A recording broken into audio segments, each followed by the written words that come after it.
વડોદરા જિલ્લા ભાજપમાં જૂથબંધી ફરી સપાટી પર આવી। વડોદરા જિલ્લા ભાજપમાં ફરી એકવાર જૂથબંધી સપાટી પર આવી ગઈ। કરજણ, પાદરા અને સાવલી નગરપાલિકામાં ભાજપની ભવ્ય જીત બાદ જિલ્લામાં ભાજપના કાર્યકરોએ જીતની ભવ્ય ઉજવણી કરી હતી।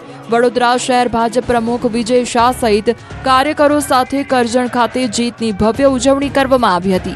આ જીતની ઉજવણી કરવા માટે જિલ્લા ભાજપના વંદે કમલમ કાર્યાલયમાં કાર્યક્રમ રાખતા જૂજ કાર્યકરો જ હાજર રહેતા ઉજવણી ફિક્કી જોવા મળી હતી। 300 જેટલા અપેક્ષિતો સામે માંડ 70 કાર્યકરો આવ્યા। સન્માન સમારોહમાં કરજણ નગરપાલિકાના 19માંથી 11 ઉમેદવારો હાજર રહ્યા। સાથે જ આ કાર્યક્રમમાં મહત્વના લોકો ગેરહાજર રહ્યા હતા। ધારાસભ્ય, સાંસદ, મોરચાના પ્રમુખ ગેરહાજર રહેતા ભાજપમાં જૂથબંધી ચરમસીમા પર હોવાનું સામે આવ્યું છે। જિલ્લા ભાજપ પ્રમુખ સતીશ પટેલ સામે નારાજગી હોવાથી કાર્યકર્તાઓ અને મોટા નેતાઓ ગેરહાજર રહ્યાનો ગણગણાટ સંભળાયો છે। સતીશ પટેલની સંગઠન અને ચૂંટાયેલા પ્રતિનિધિ પર પકડ નથી તેવી પણ ચર્ચા શરૂ થઈ છે। મહિલાઓના વાંધાજનક વિડીયો વેચતા નરાધમોને અમદાવાદ લવાયા। ગુપ્ત વિડીયો વેચી લખપતિ બન્યા। મહિલાઓના વાંધાજનક વિડીયો વેચનારા ત્રણેયને અમદાવાદ લવાયા। પ્રયાગરાજથી યુટ્યુબ અને મહારાષ્ટ્રથી ટેલિગ્રામ ચેનલ ચલાવતા કુલ 3 શખ્સોની સાયબર ક્રાઇમે ધરપકડ કરી રાજકોટની પાયલ હોસ્પિટલમાં મહિલાઓના સારવાર દરમિયાનના ચેકઅપના આપત્તિજનક સીસીટીવી ફૂટેજ વેચવાના કૌભાંડમાં અમદાવાદ સાયબર ક્રાઇમે મહારાષ્ટ્રથી 2 અને પ્રયાગરાજથી 1 આરોપીને ઝડપી અમદાવાદ લાવ્યા। ત્રણેય આરોપીને લઈ સાયબર ક્રાઇમની ટીમ અમદાવાદ પહોંચી। ત્રણેય આરોપીઓને મેડિકલ ચેકઅપ માટે લઈ જવાયા। આરોપીઓની પૂછપરછમાં ચોંકાવનારા ખુલાસા થયા। મહિલાઓના આ પ્રકારના વિડીયો વેચીને 8 મહિનામાં મુખ્ય આરોપી પ્રજ્વલ તૈલી 1 લાખ રૂપિયા કમાયો। 800 થી 2000 રૂપિયામાં આ વિડીયો વેચતો હતો। યુપી પ્રયાગરાજનો ચંદ્રપ્રકાશ વિડીયો અને ફોટો ઓનલાઈન વેચતો હતો। રોમાનિયા અને એન્ટાલિયાના આઈપી એડ્રેસનો ઉપયોગ કરતા દેશની 60-70 હોસ્પિટલના વિડીયો હેક કર્યાનું કબૂલ્યું છે। આરોપીના ટેલિગ્રામમાં 100થી વધુ સબસ્ક્રાઇબર્સ છે।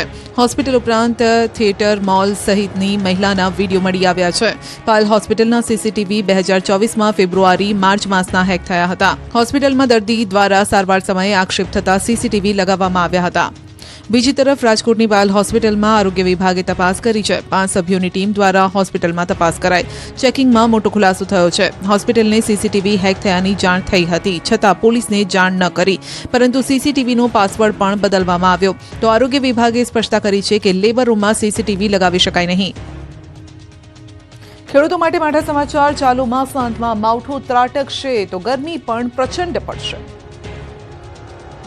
રાજ્યમાં શિયાળાએ વિદાય લીધી। ઉનાળાનો પ્રારંભ। ફેબ્રુઆરી માસમાં માર્ચ મહિના જેવી ગરમી પડતા લોકો ત્રાહિમામ। મોટાભાગના શહેરોમાં આકરી ગરમી પડી રહી છે। તાપમાનનો પારો 35 ડિગ્રીને પાર પહોંચ્યો। હજુ આકરી ગરમી સહન કરવા માટે તૈયાર રહેવું પડશે। હવામાન વિભાગે આગાહી કરી છે કે આગામી 2 દિવસમાં તાપમાનનો પારો 2 થી 3 ડિગ્રી વધશે। કેટલાક વિસ્તારમાં 35 ડિગ્રીને પાર પહોંચશે।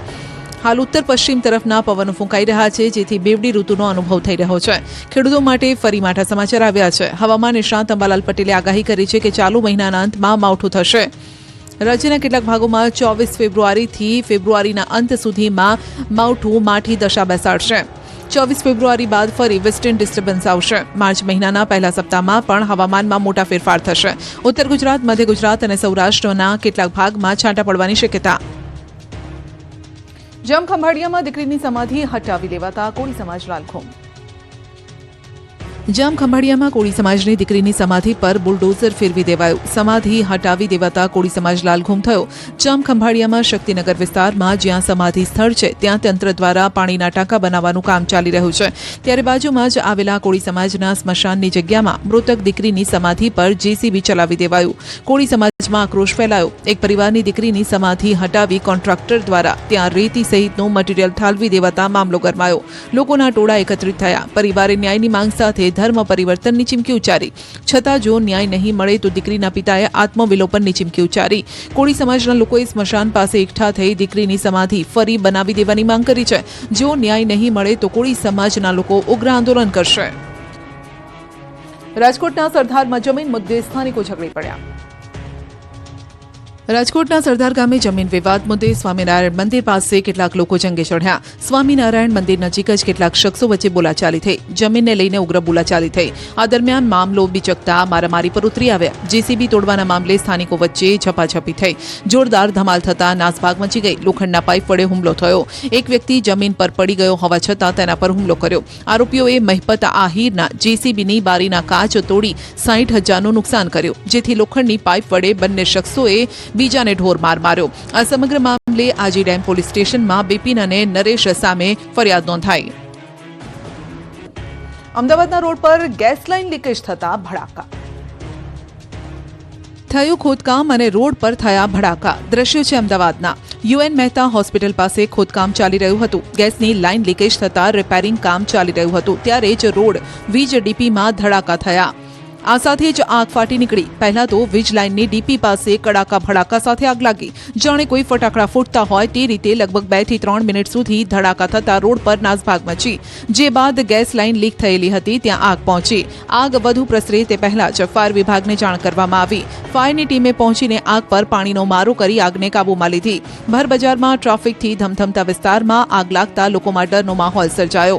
સદનસીબે ઘટનામાં કોઈ જાનહાનિ નથી થઈ. સુરતની ખાનગી સ્કૂલમાં આગ લાગતા દોડધામ. એસીમાં બ્લાસ્ટ.